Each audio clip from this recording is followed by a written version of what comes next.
So good calls today, this morning. First of all, we had 12 leads and appointments for the group. Good energy, good things going on. Yeah, really, really powerful. That's probably up 30 or 40% week over week. So good stuff going on there. What I wanted to do, though, is I wanted to kind of bring us together and bring your thinking together. Here we are at the end of the first quarter, okay? So the first quarter is finishing up at the end of this week.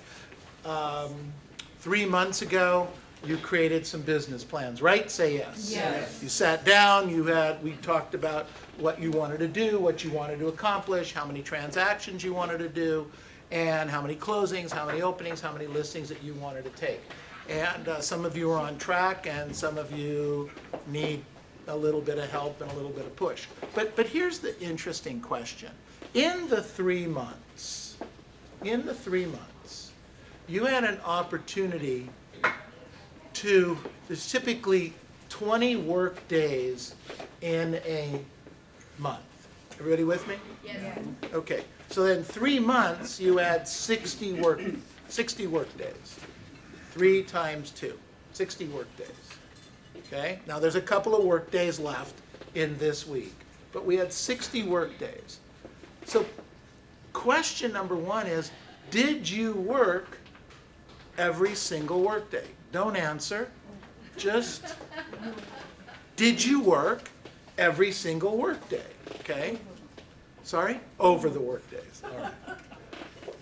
And then, did you make the number of contacts per work day that you should have, could have made? So for instance, if you had 60 work days and your goal was 40 contacts per work day, that means in the first 3 months you would have contacted how many people? You would have talked to how many? 2,400 people. 2,400 people. So let me ask you a question. If you talked to 2,400 people in the last 90 days, would you have taken some more listings and make some sales, yes or no?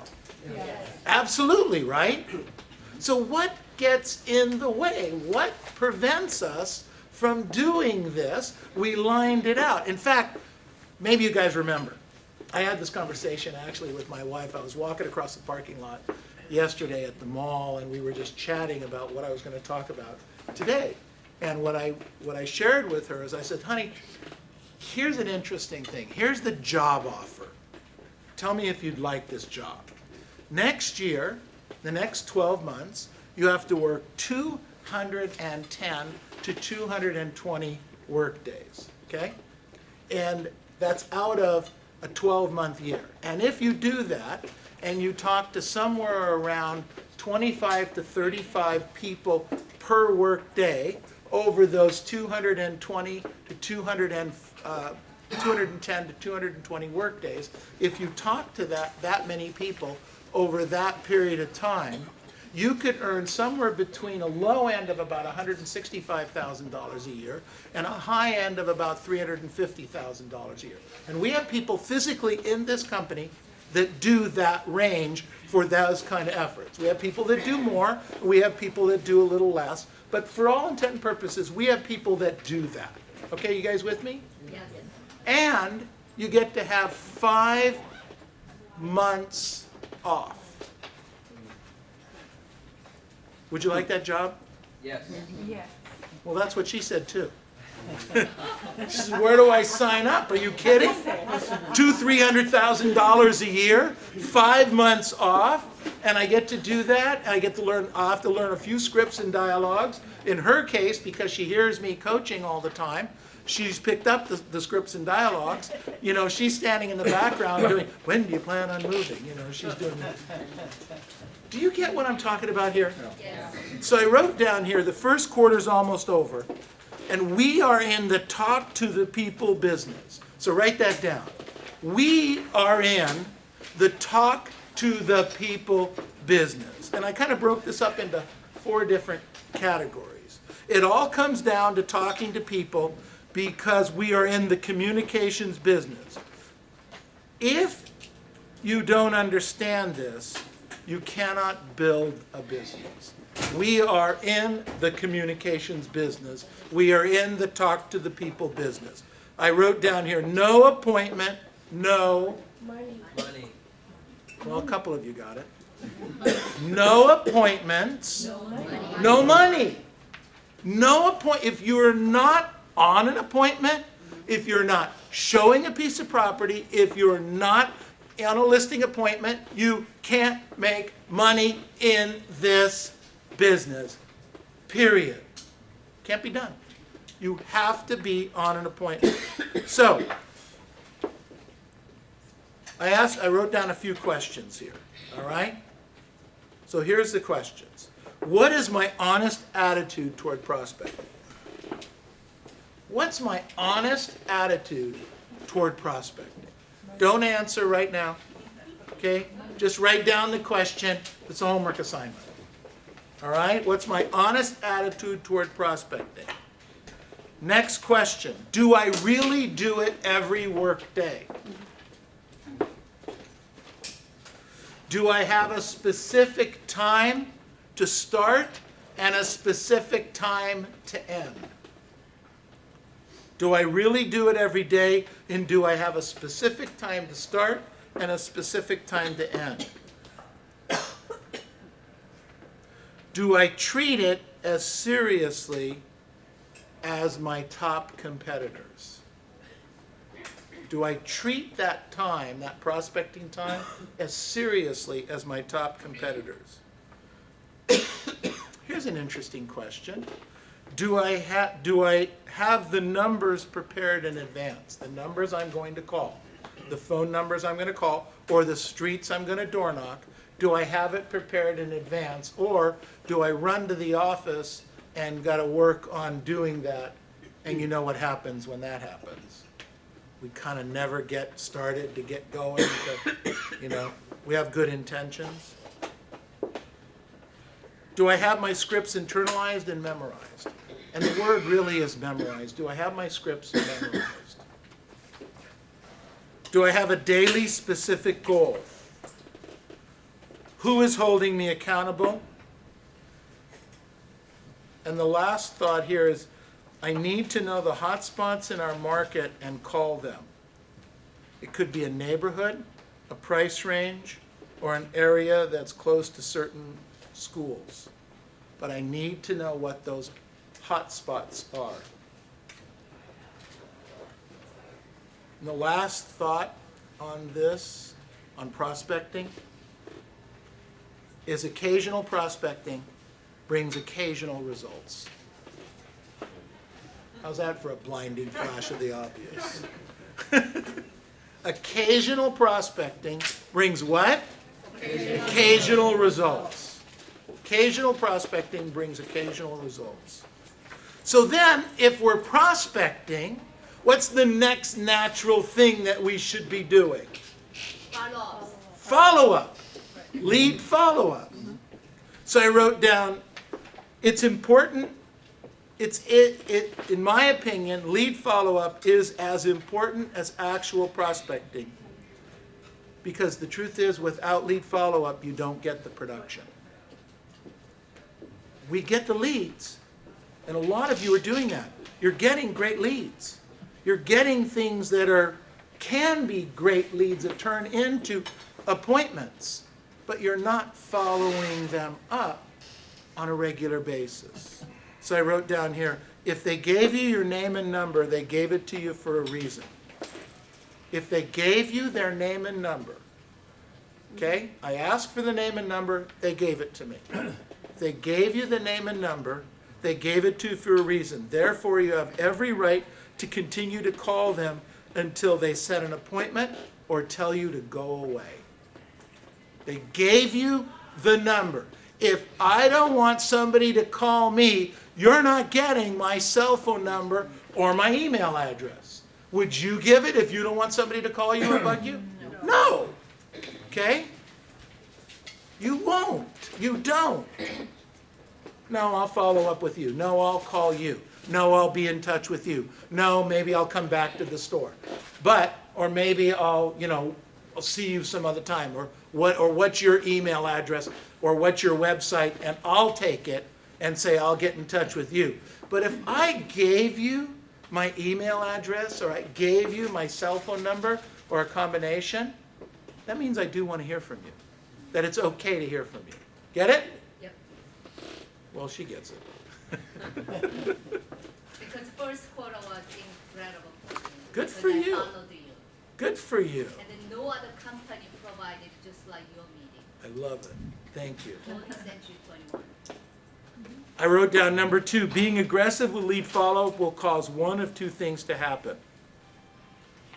Being aggressive with lead follow-up will cause one of two things to happen. One, you'll discover they're not motivated. You'll find they're not motivated. Or two, they'll appreciate how aggressive you are and give you an appointment. And either one of those is okay, isn't it? You'll find out they're not motivated and you'll stop following them up, no problem. Or they'll appreciate your aggressive attitude. I wrote down here, why would you go through all the work of getting the lead if you're not going to follow them up? You guys with me on this? Yeah. Yes. I wrote down here, aggressive lead follow-up makes prospecting easier. Aggressive lead follow-up makes prospecting easier. I wrote down, put the number on the lead, on a lead card, put the number of the average commission check on every lead. So if you have a lead, and it's a lead for somewhere in the $300,000 or $400,000 or $600,000 range, what's the commission check you might get from that lead? Okay? Write it in the top right-hand corner. So every time you come back to that lead, it's kind of, wow, this could be worth $10,000 to me. This could be worth $15,000 to me. That's interesting. Okay? And then I wrote down here, leads are not like wine. Excuse me. Leads are not like wine and cheese. They do not get better with age. Okay? So aggressive lead follow-up.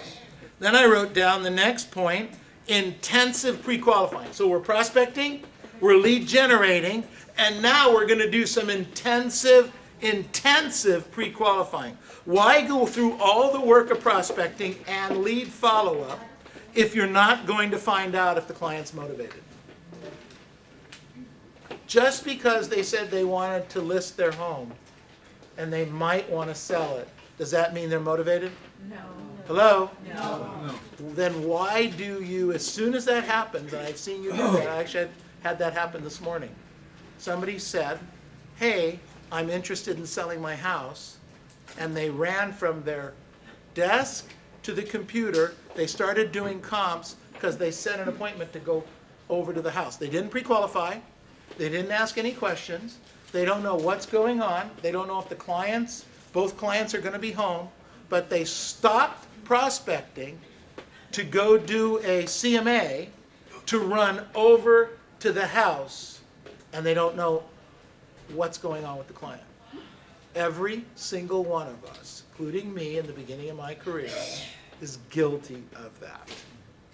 Every one of us. We have to stop doing that garbage. So I wrote down here, if your listing ratio is low, it always comes to pre-qualifying. Knowing the script and having the answers to their objections. If your listing ratio is low, it always comes to pre-qualifying. How well do you know the pre-qualifying scripts? Do you have the pre-qualifying scripts memorized? Why do you have to have them memorized? Because when you get a lead, you have to start qualifying the lead for what? Motivation. Motivation. Whew, we got one.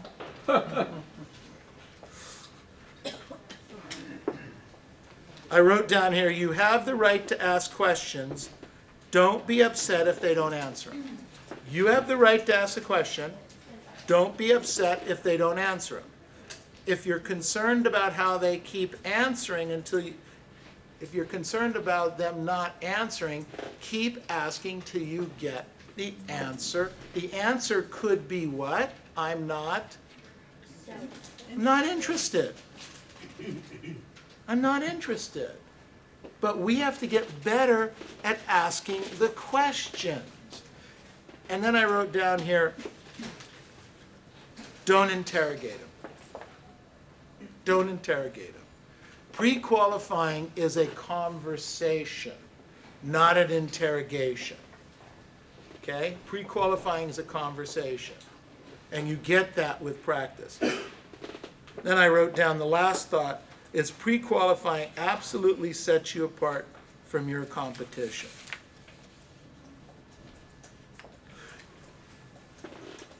When you're out prospecting and you hit 100 doors and you get some leads and you don't get some leads, and I asked this question before, and right behind you, Neil Weichel or Karen Bernardi comes right behind you, okay? And those of you that don't know the names, then I'll share that with you another time. But these are probably two of the greatest agents that are in Southern California, maybe in the United States. They earn in excess of a couple $1 million a year and have for years and years and years, very consistently. So I hear this a lot, where if Karen or Neil went right behind you, that there's a good chance they'd end up with a lead or two that you didn't get. Okay? You guys with me on this? Yeah. Okay, that's a common answer. All right? Why do you think that is? Your skills. Their skills in what? Your questions. In how to ask asking questions in the what? To find out the In motivation. the pre-qualified.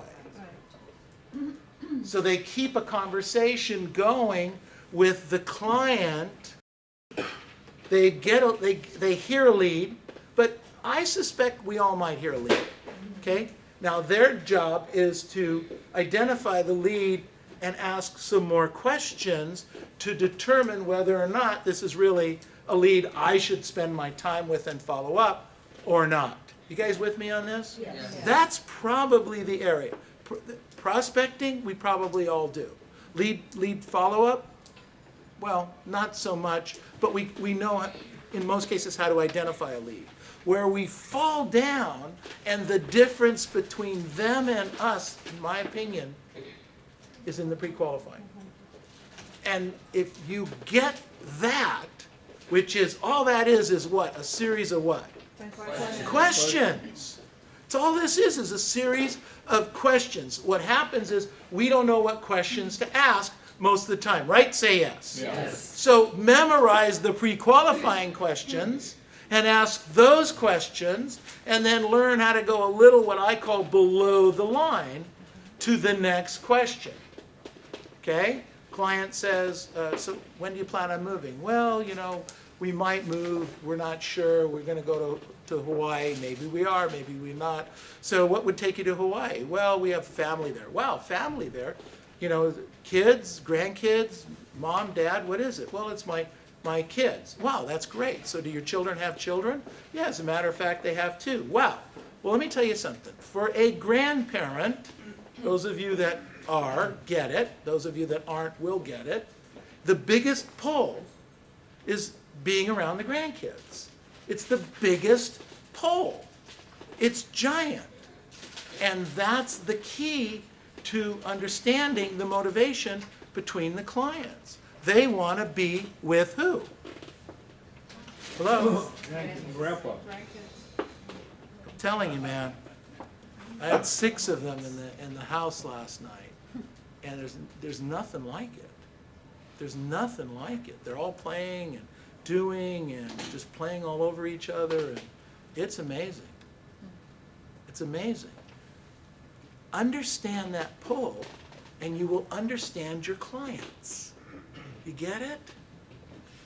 You have to get that connection. Then I wrote down here, so practicing scripts and developing skills. It's nearly impossible to be good at anything without practice, and it's completely impossible to be great without practice. See the difference? Okay? You want to be great at this business? Say yes. Yes. I want to be great. I don't want to be average. Boy, take a gun and shoot me. You know, who are you? Well, I'm cool. I'm an average coach. You know, I'm an average broker. Oh my gosh. I mean, just bury me now.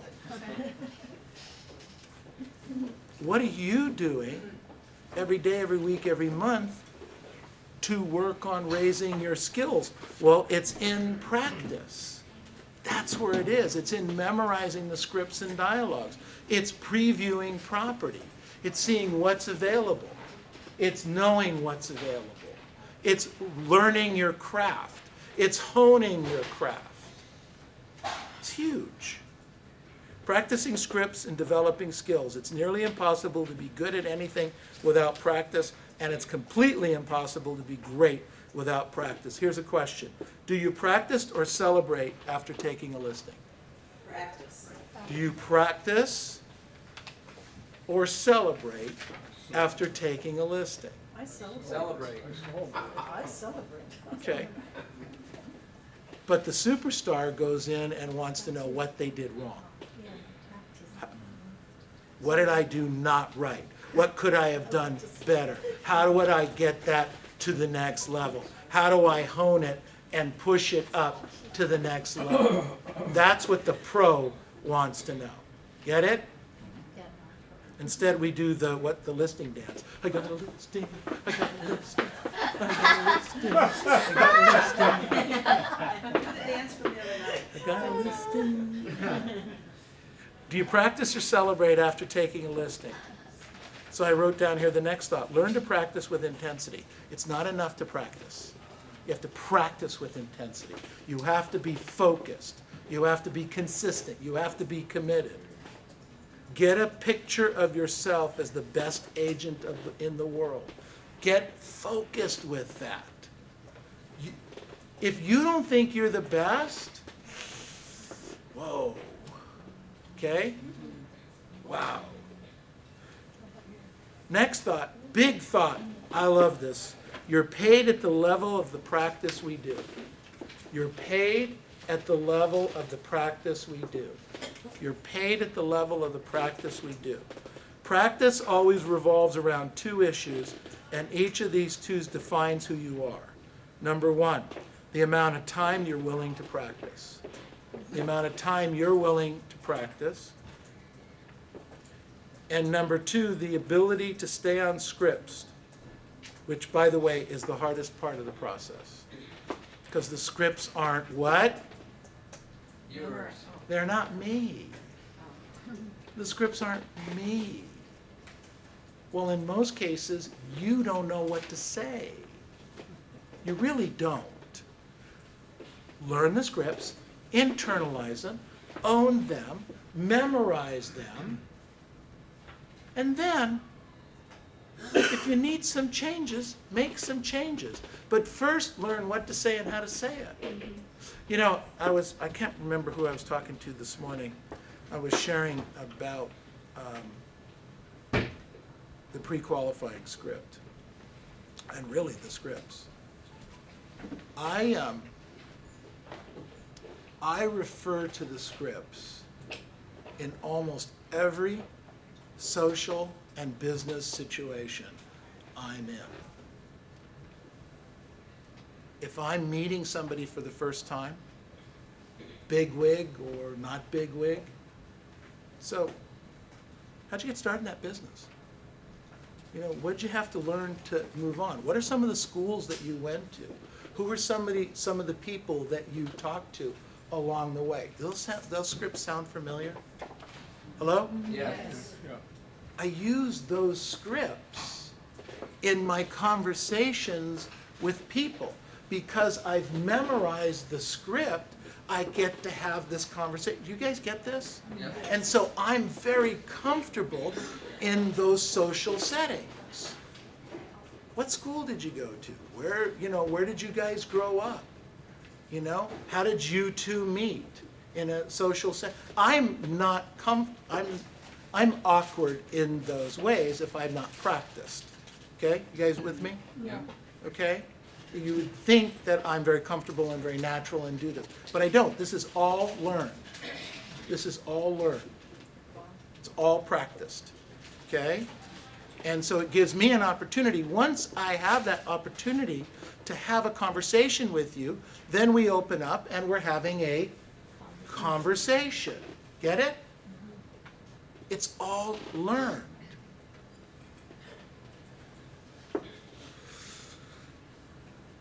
I wrote down here, our growth is determined by our willingness to practice. Our growth is determined by our willingness to practice. I made a mistake. There's a fifth point. Write this down. Mindset. Mindset. Here's a question. How are your thoughts influencing your actions? How are your thoughts, right now, how are your thoughts influencing your actions? Now, we talked about the first quarter is over. Okay, it's over.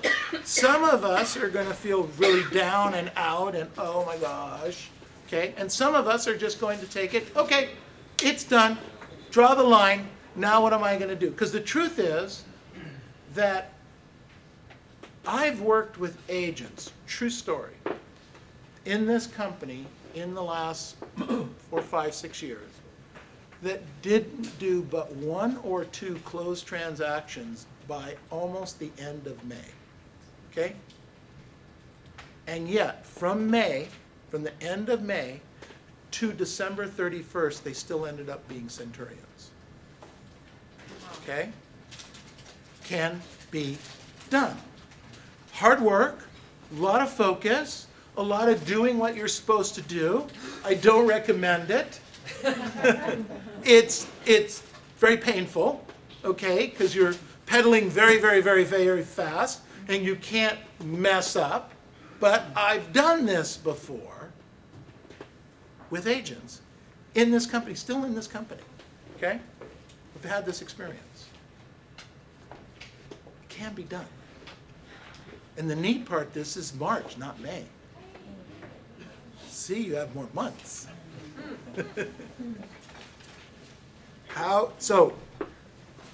That's why I say, how your thoughts influencing your actions. So if you think you can't, you're right. If you think you can also be right.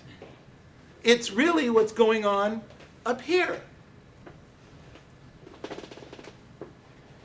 I wrote down here, we have to be positive 85% of the time to really succeed. Okay? We really do. You're going to get negative. You're going to feel down. You're going to feel bad. It's 4 o'clock this morning, I felt bad. I did. I woke up and I just had some stuff going on today and tonight and tomorrow that I needed to deal with that was making me feel not terrific. But, you wake up, you get going, and you make it happen. I could stay in bed sucking my thumb, I guess. Or I can get up and get going. Which would you prefer me to do? Get up and get going. Yeah. Get up and get going. How many times would you show up if I didn't?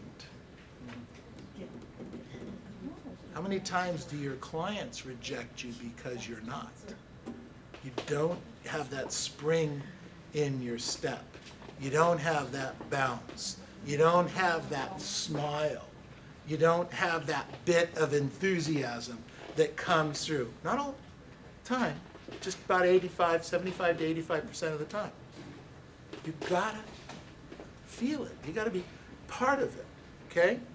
I wrote down here, ego gets in the way of building a strong mindset.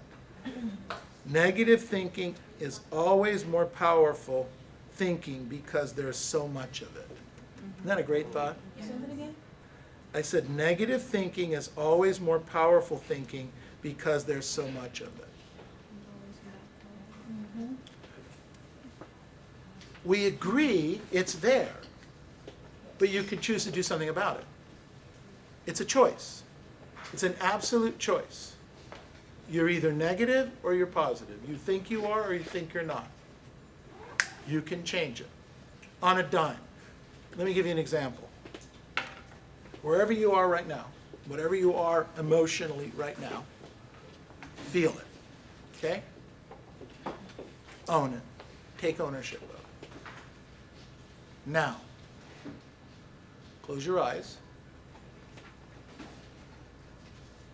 and pretend you're getting a phone call and you just got approval on a new $1 million listing. How's that make you feel? Just that moment. I got approval, I lost it. I got it, I lost it. In that moment, we win or we lose on how we feel. You get it?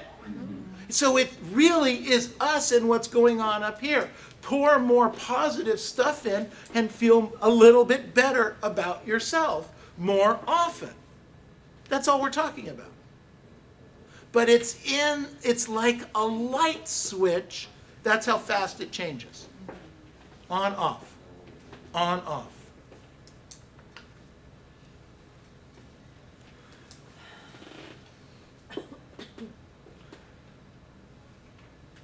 Don't compare yourself to others in your head.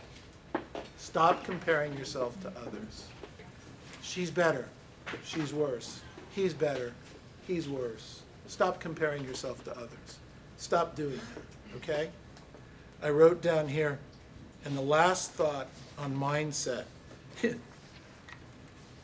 do what you're told.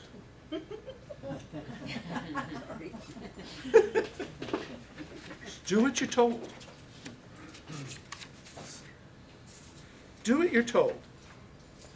I wrote down, we're entering the second quarter, and it's your choice to rev it up. Okay? The business is out there. Deals are being done. Are they a little bit more difficult? Yes. So what? What's your option? You can sit down and you can sit on the curb and you can feel sorry for yourself and say, oh, woe is me. You know, I wish I had an REO account. Well, guess those aren't any good anymore, are they? So how's that working for people? Okay? Well, I wish I would have farmed this area. How's the farming going?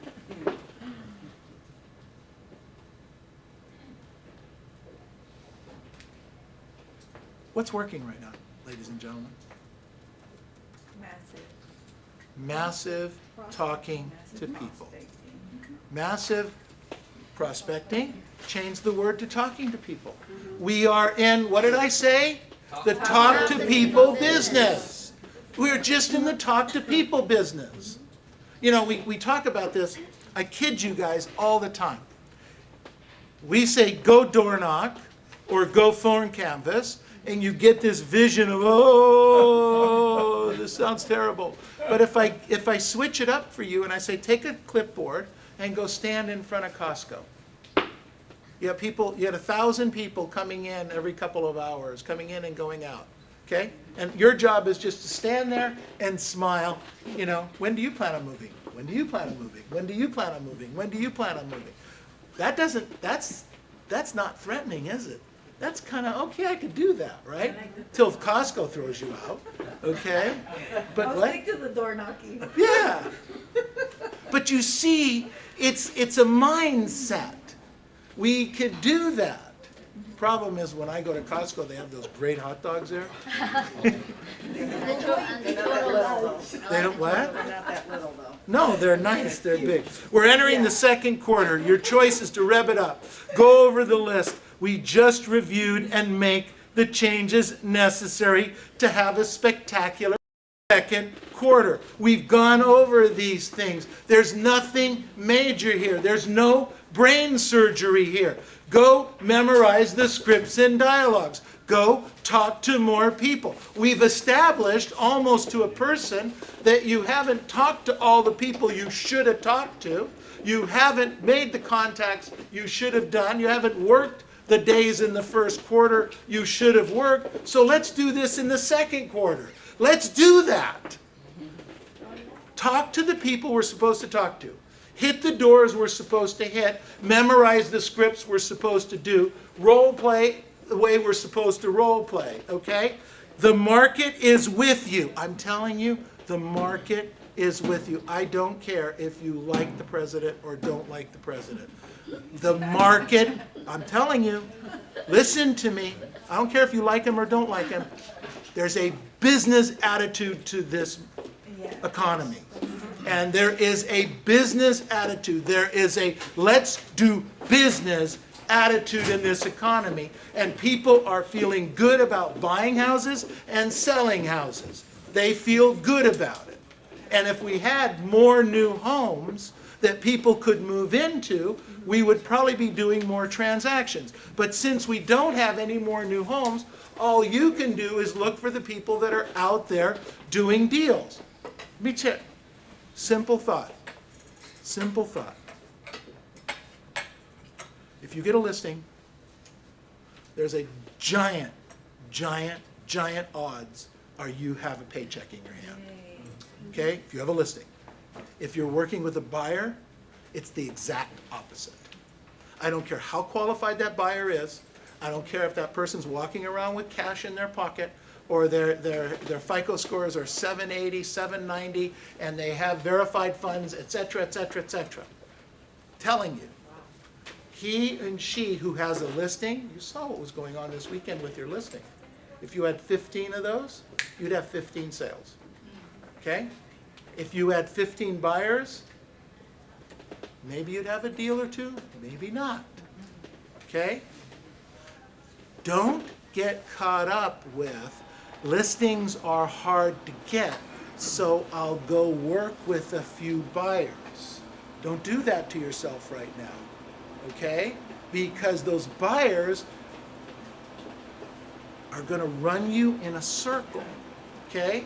They don't mean to, but they need to get into a house. And the only way they can get into a house is if they have a leg up and they're going to look for the listing agent.